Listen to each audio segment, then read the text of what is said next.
परम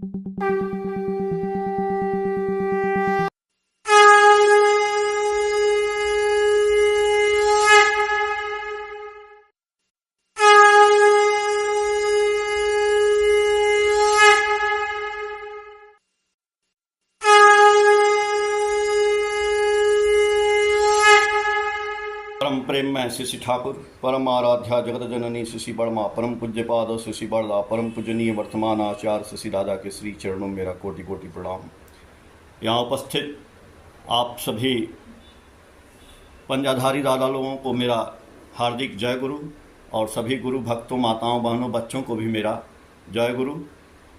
और अजय सिन्हा जी को बहुत बहुत धन्यवाद, जो उन्होंने वो समय समय पर हमको आमंत्रित करते हैं। आज से लगभग 1 महीना पहले हम लोग जो है आप लोगों की मुलाकात हुई थी, और बड़ा अच्छा रिस्पांस रहा कि वो वीडियो जो है, वीडियो का मतलब कि जाजन ठाकुर जी का, हम लोग जो ठाकुर जी बोलें कि जजन जाजन इष्टवृत्ति, तो जाजन ठाकुर जी का मेन होना है। आप देखते हैं कि वीडियो में लोगों के मिलियंस व्यू आते हैं। हम लोगों के व्यू कितने आते हैं? तो ठाकुर जी का भी प्रचार प्रसार करना है, तो इस वीडियो का व्यू तो आया है, पिछली वीडियो का कम से कम 10,000 लोगों ने देखा है। तो ये आप लोगों का सहयोग है पूरा। हम लोगों को भी अपने ठाकुर को जन जन में प्रवाहित कर देना है, जन जन तक पहुंचा देना। ये नहीं कि जो गुरु भाई हैं, जो सत्संगी हैं, केवल वही जाने। जैसे राम को सब लोग जानते हैं, कृष्ण को सब लोग जानते हैं, वैसे ठाकुर जी को भी जो ग्रहण किए हैं या नहीं किए हैं, तो वो किसकी जिम्मेदारी है? आपकी है और मेरी है। तो हम लोग चाहते हैं कि किसी भी तरह से हो, ठाकुर जी का काम हम लोगों को करना है, और वो हो तो बहुत अच्छी बात है। आज हम लोग जो है चर्चा करेंगे ठाकुर जी की, कि ठाकुर जी ने जो सत्यानुसरण में कहा है कि अर्थ मान यश इत्यादि पाने की आशा में मुझे ठाकुर बनाकर भक्त मत बनो। ये अर्थ मान यश मिलेगा कैसे? आज हम लोग जो है इसके बारे में भी चर्चा करेंगे। तो ठाकुर जी के बहुत से भक्त हुए जिन्होंने अपने बारे में चर्चा किया। जब वो ठाकुर जी को लोग पकड़े, और ठाकुर जी को जब पकड़ के उनको क्या मिला ठाकुर जी से, और कैसे उनके जीवन में चेंज हुआ, उसी सिलसिले में एक ठाकुर जी के भक्त हुए श्री राम बसावन सिंह। आप लोग नाम सुने होंगे उनका। तो राम बसावन सिंह ने अपने बारे में जो लिखा है, ठाकुर जी की एक बंगला की वाणी उन्होंने जो लिखी है कि प्रकृति नियम एई शून्य जाता भरे दिया, औजार आबाद इष्टार्थ है पौधे पौधे फलवे में आ। मतलब बोल रहे हैं कि प्रकृति का नियम यही है कि पहले आपको वो शून्य कर देगी। आप चाहते हैं ना कि जीवन में या कहीं भी कुछ आए तो पहले उसको शून्य होना पड़ेगा, पहले खाली होना पड़ेगा, तभी वहाँ पे वो भरेगा, तभी वहाँ पे मेवा फलेगा। तो वैसे ही हम लोगों को ठाकुर जी क्यों बोले हैं कि अर्थ मान यश इत्यादि पाने की आशा में मुझे ठाकुर बनाकर भक्त मत बनो। क्योंकि भाई, जब हम चाहते हैं कि हमारे जीवन में अर्थ आए, मान आए, यश आए, तो पहले हमें जो ये अर्थ मान यश हमारे अंदर भरा हुआ है उसको खाली करना पड़ेगा। जो मोबाइल का मैसेज बॉक्स है ना, उसमें मेल नहीं आता है, तो मेल बॉक्स को खाली करना पड़ता है, तब उसमें मेल आता है। तो जब हम ठाकुर जी को ग्रहण करते हैं, तो ठाकुर जी भी यही कह रहे हैं कि पहले हमको अपने आप को खाली करना पड़ेगा। जब हम खाली करेंगे तभी आएगा उसमें। उनकी बात बताने से पहले हम बताएंगे कि हम लोगों के जो ग्रंथ हैं, जो हम लोगों के जीवन में या हम लोगों के देश में जो संत हुए, वो संत लोग भी बहुत ज्ञान दे करके गए, और संत के साथ जो लोग जुड़े थे, उन लोगों के साथ भी जो लोग रहे, उनका भी ज्ञान समाहित है। तो हम राम बसावन सिंह जी की बात करने से पहले एक छोटी सी घटना जो समर्थ गुरु रामदास के बारे में है वो मैं बताऊंगा, ताकि ये बात आपको समझ में आ जाए कि समर्थ गुरु रामदास के बारे में आप लोग जानते होंगे कि समर्थ गुरु रामदास शिवाजी उनके शिष्य थे और समर्थ गुरु रामदास शिवाजी के गुरु थे। एक बार की घटना है, मैं यही प्रकृति नियम शून्य की बात बता रहा हूं कि प्रकृति कहती है, ठाकुर जी की जो वाणी है कि प्रकृति नियम यही शून्य जाता भरे दे। जब शून्य नहीं होगा तो भरेगा नहीं। तो एक बार सवेरे सवेरे समर्थ गुरु रामदास शिवाजी के महल में आते हैं और आवाज लगाते हैं, अपना कमंडल लिए थे, बोले भिक्षाम देहि, भिक्षाम देहि, भिक्षाम देहि। ये बात शिवाजी के कान में पड़ती है, शिवाजी महाराज के। जब सुनते हैं वो कहते हैं ये तो मेरे गुरु की आवाज है और गुरु जी भिक्षा मांग रहे हैं। दौड़े दौड़े जाते हैं, देखते हैं गुरु जी कमंडल लिए खड़े हैं और गुरु जी बोलते हैं उनको भिक्षाम देहि। गुरु जी के पैर पे गिर पड़ते हैं। अरे गुरु जी तो सब आप ही का है और आप भिक्षा मांग रहे हैं। गुरु जी बोले नहीं, मैं तो भाई सन्यासी हूं और मेरा यही अधिकार है या मेरा जो भी जीवन है और मेरा कर्म यही है कि मैं मांग कर ही खाता हूं और मैं इकट्ठा नहीं मैं करता हूं। सवेरे सवेरे मैं एक जगह जाता हूं, मांगता हूं, जो मिलता है उसी से अपना पूरा दिन काट लेता हूं। तो आज मेरी इच्छा हुई थी कि मैं तुम्हारे अपने परम शिष्य के पास चलते हैं, देखिए आज हमको वो क्या देता है। शिवाजी बोले अच्छा गुरु जी ठीक है, आप बस पल भर के लिए आप ठहरिए, मैं अभी आता हूं आपको देने के लिए। गुरु महाराज वहां खड़े हैं, शिवाजी जाते हैं और तुरंत जो है जैसे गए वैसे फटाक से आए और एक कागज का टुकड़ा उनके कमंडल में डाल दिए। बोले गुरुजी आपको हम दे दिए। गुरुजी बोले क्या दिए? कागज का टुकड़ा। बोले हाँ गुरुजी, उस पर कुछ लिखा हुआ है, आप पढ़ लीजिए। गुरुजी ने जब देखा उस कागज के टुकड़े पर शिवाजी ने क्या दिया था, सब कुछ शून्य कर दिया था, अपना राजपाट जीवन सब कुछ गुरु के चरणों में समर्पित कर दिया था। उस कागज पे लिखा था कि सब कुछ गुरु जी आपका है, यहां तक कि मेरा जीवन भी आपका हुआ, ये सब कुछ मैं आपके चरणों में न्यौछावर करता हूं। ये हुए शिष्य और ये हुए गुरु। मतलब अपने आप को उन्होंने शून्य कर दिया, तुरंत गुरु के चरणों में न्यौछावर कर दिया। गुरु भी महान थे, बोले कि ठीक है, मैं तुम्हारे राजगद्दी पर मैं ही बैठूंगा, लेकिन एक बात है कि मैं इस महल का जो है कोई चीज यूज नहीं करूंगा, क्योंकि हम सन्यासी हैं। तो जो मैंने बोला है कि मैं रोज भिक्षा करने एक जगह जाऊंगा और वो जो मिलेगा खाऊंगा, तो वही रहूंगा तुम्हारे महल में। तुम्हारे महल का तुमने बोला है तो राजा तो मैं ही राजा रहूंगा। अब शिवाजी जो है अपने गुरु को राजगद्दी पर बैठा देते हैं और समर्थ गुरु रामदास की जो वो निर्देश देते थे उनके आज्ञा का वो पालन करते हैं। एक दिन की घटना देखिए, बहुत बड़ी घटना हुई। एक दिन समर्थ गुरु रामदास सुबह सुबह निकलते हैं और जाते हैं एक घर। सुबह सुबह एक घर के सामने खड़े होते हैं और अपना कमंडल उठा के वही बोलते हैं भिक्षाम देहि। अंदर एक औरत थी, वो चूल्हा पोत रही थी। गांव में जो मिट्टी का चूल्हा होता है ना, वो पोतना होता है, जिसको मिट्टी में घोल के उसको पहले लीपा जाता है कि चूल्हा शुद्ध हो जाए।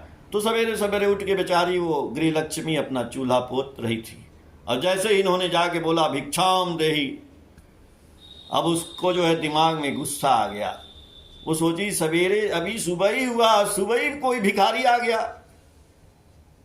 वो भी गुस्से में क्या की कि वो अपना पुतना उठा के और ऐसे बोली भिक्षाम देहि, लो पुतना ले जाओ। बस उसने जो है वो पुतना को फेंक दिया और वो बाहर चला गया और वो गुरुजी जो है वही पुतना उठाए और चले गए। फिर कुछ देर बाद जब उसका गुस्सा शांत हुआ, रहे हम तो पुतना फेंक दिए, चल ले आए, उससे फिर से चूल्हा पोतना है। जब वो आई चूल्हा के पास, अरे जब वो आई बाहर देखती है तो उसका पुतना ही नहीं है, पुतना चला गया। बोली गजब भिखारी है भाई, पुतना ले गया। अब थोड़ा थोड़ा जब सुबह हुआ, जब दिन हुआ, तो गांव में पता चला कि अरे शिवाजी के गुरु जो है रामदास तो आते हैं हर जगह भिक्षा मांगने, आज किसके घर आए थे सवेरे? पता चला उनके घर आए थे। अब उनको तो पता नहीं था कि वो शिवाजी के गुरु हैं। बाद में उनके पति को पता चला, गांव में अगल बगल पता चला कि अरे तुमने पुतना फेंक दिया, कुछ दिया नहीं, अब तो शिवाजी के यहाँ जाओगे तुम्हारी गर्दन काटी जाएगी। दोनों लोगों को, पति पत्नी दोनों बड़े डरे, अब क्या होगा, अब तो जेल होगा, पता नहीं क्या क्या होगा, दंड मिलेगा, सजा मिलेगी। उसने जो है राजा के गुरु का अपमान किया है। अब लोग बेचारे डरते डरते, तो अंत में गांव के कई लोग इकट्ठे हुए, बोले कि अब जो होगा होगा, लेकिन ये बात चलो राजा से बताई तो जाए, जो हो गया उसके बारे में चलो बताया तो जाए। तो वो दोनों पति पत्नी जाते हैं राजमहल में। राजमहल में जा कर के द्वारपाल से बोलते हैं कि हम लोग शिवाजी महाराज से मिलना चाहते हैं। वो गया शिवाजी महाराज के पास। शिवाजी महाराज बोले कि क्या हो गया? बोले दो आदमी आपसे पति पत्नी और मिलना चाहते हैं, बड़े रो रहे हैं। तो ये दोनों गए, शिवाजी महाराज उनकी बातों को सुने, ऐसा ऐसा कांड हुआ। तो शिवाजी महाराज, अच्छा ये बात है, सवेरे से गुरुजी दिखाई नहीं दे रहे हैं हमको भी। अब मैं वो भी खोज रहे थे गुरुजी गए कहाँ, दिखाई नहीं दे रहे हैं सवेरे से।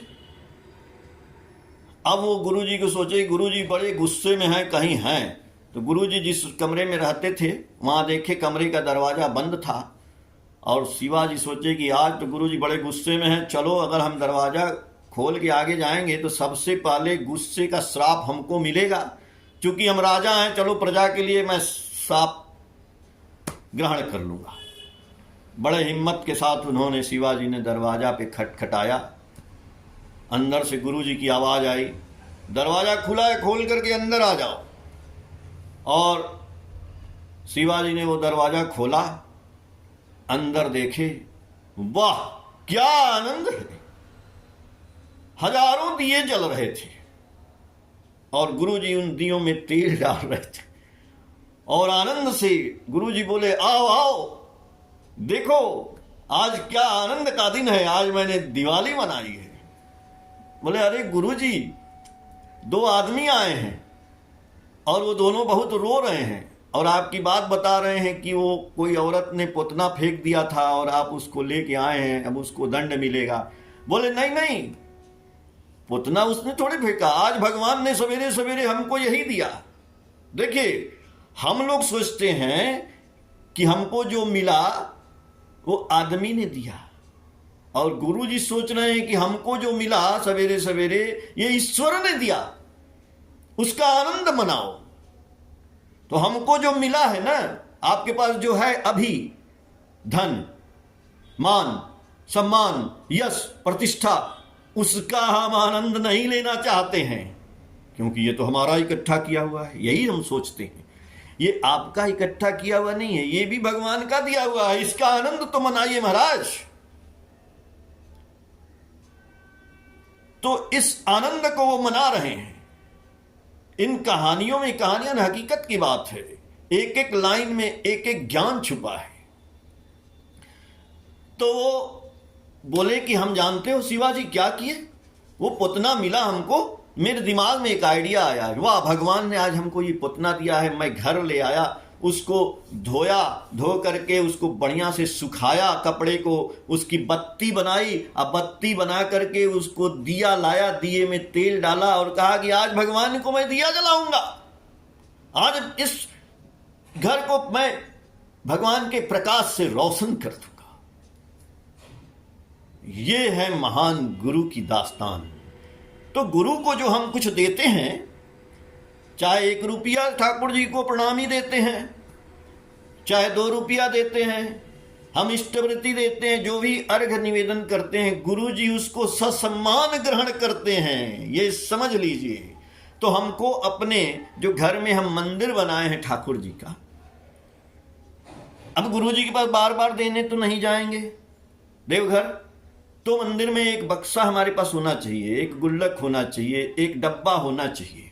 जब हम घर में कोई बर्थडे मनाते हैं, कोई अच्छा काम करते हैं, कोई भी चीज हम अपने ऊपर खर्च करते हैं, तो बोले ना कि गुरु जी को भी अपना एक परिवार का सदस्य मानना चाहिए, क्योंकि सबसे पहले गुरु का चरना शरण करना, शरण करना। हम बाहर जाते हैं, हम रसमलाई ले आए, 4 हैं, 2 माँ, पिता माता और 2 बच्चे, तो हम 4 रसमलाई लेते हैं। नहीं भाई, 5 रसमलाई लेना है, एक गुरु जी के लिए तो लेना है, ये दिमाग में रखना है। तो जब हम हैप्पी बर्थडे मनाएंगे, हम मैरिज डे मनाएंगे, हम कुछ भी मनाएंगे, तो वो डब्बे में ठाकुर जी के लिए 50 रुपया, 10 रुपया, 5 रुपया प्रणामी डाल देंगे।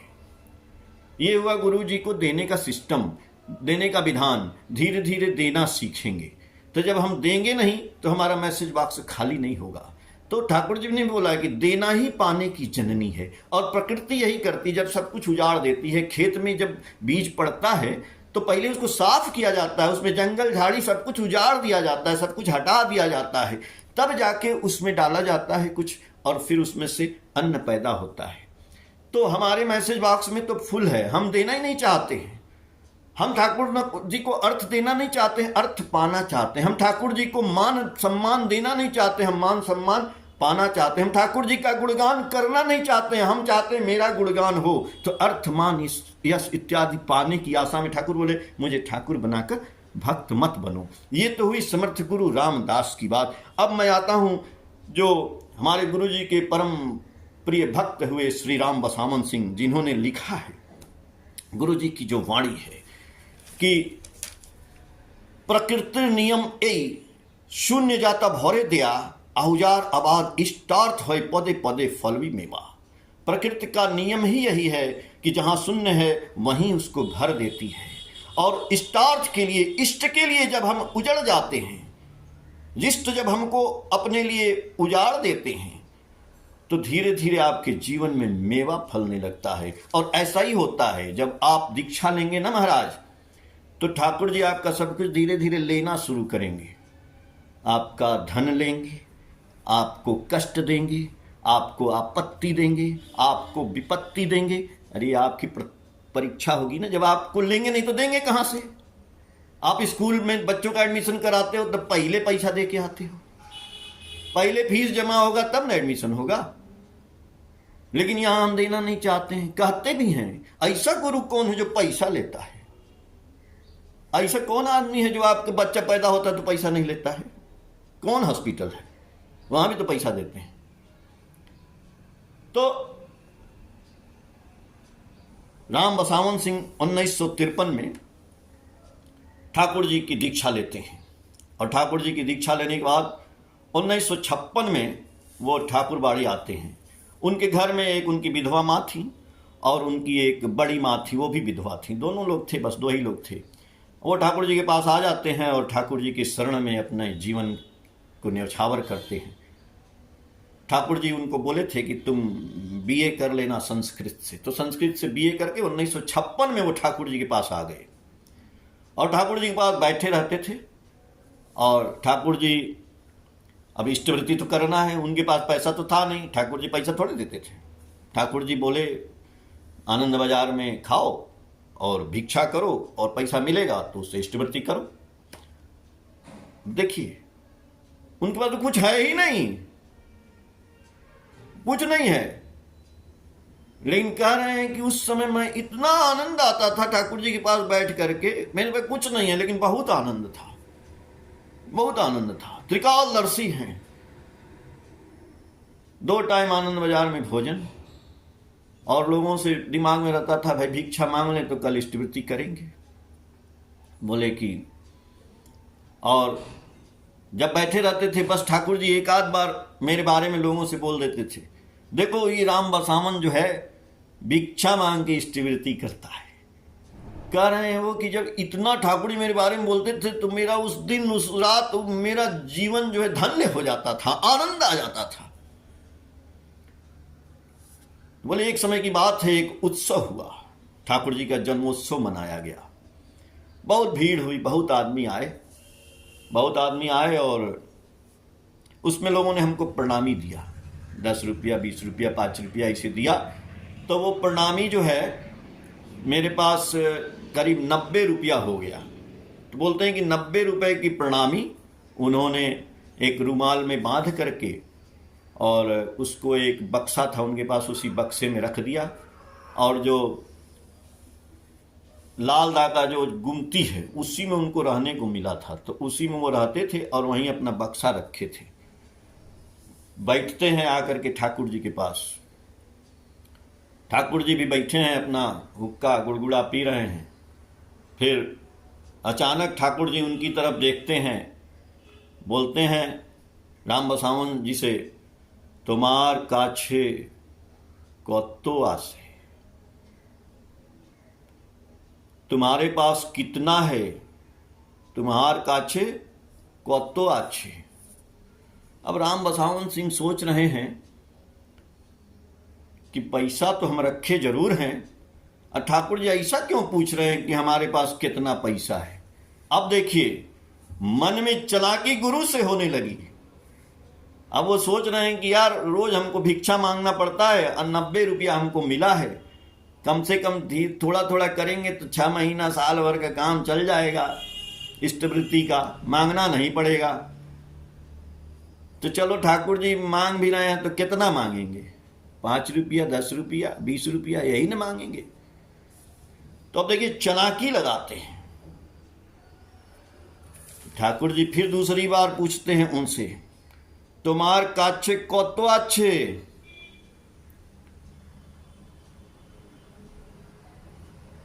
तो बोलते हैं वो कि अरे ठाकुर जी फिर दूसरी बार पूछे। फिर ठाकुर जी तीसरी बार भी पूछते हैं कि तुम्हार काछे कत्तो आसे। अब उनको रहा नहीं गया, तो बोल रहे हैं कि आपनार की लागवे।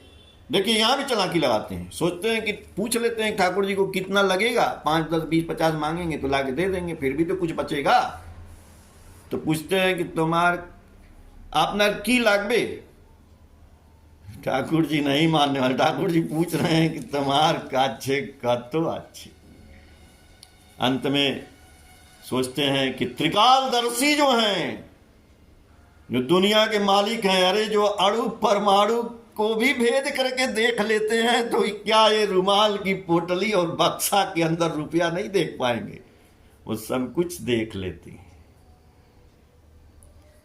कहने का मतलब ये है कि हम और आप जो पैसा हम भी रखे रहते हैं, और आप भी ना पॉकेट में चाहे बैंक में चाहे कहीं भी रखे रहो, ठाकुर जी नहीं देख रहे हैं, ठाकुर जी के देवघर गए हैं, चाहे प्रणामी है, इतना नहीं इतना देना है, वो भी ठाकुर जी देख रहे हैं, दिया तो उन्हीं का है। आप कहीं भी रखें तो वो रुमाल की पोटली भी ठाकुर जी देख रहे हैं। त्रिकालदर्शी को भी लोग धोखा देना चाहते हैं। अंत में कहते हैं वो राम बसावन सिंह ठाकुर जी से कि जा आछे सब नहीं आसबे, जो मेरे पास है सब मैं लेकर के ठाकुर अभी आ रहा हूं। दौड़े दौड़े जाते हैं, अपना बक्सा खोलते हैं और रुमाल की पोटली में से निकालते हैं पैसा 90 रुपया, और ला के ठाकुर जी के सामने कहते हैं, ठाकुर ये 90 टका। ठाकुर जी, एक बूढ़ी माँ बैठी थी, बोले कि इसी को सब दे दो। अब वो बूढ़ी माँ को दे देते हैं, और अंत में एक गाना लिखे हैं। वो गाना मैं आपको बता रहा हूं, कितना बढ़िया गाना है, और वो हम लोग करना चाहिए। कैसे? तेरे द्वार खड़ा भगवान, भगत भर दे रे झोली, तेरे द्वार खड़ा भगवान, भगत भर दे रे झोली, आज लुटा दे सब कुछ अपना, मान ले मेरा कहना, आज लुटा दे सब कुछ अपना, मान ले मेरा कहना, मिट जाएगा पल में तेरा जन्म जन्म का फेरा, तू छोड़ सकल अभिमान, अमर कर ले तू अपना दान भगत भर दे रे झोली। तेरे द्वार खड़ा भगवान भगत भर दे रे झोली, भगत भर दे रे झोली। जय गुरु दादा। ठाकुर जी सबका मंगल करें। जय।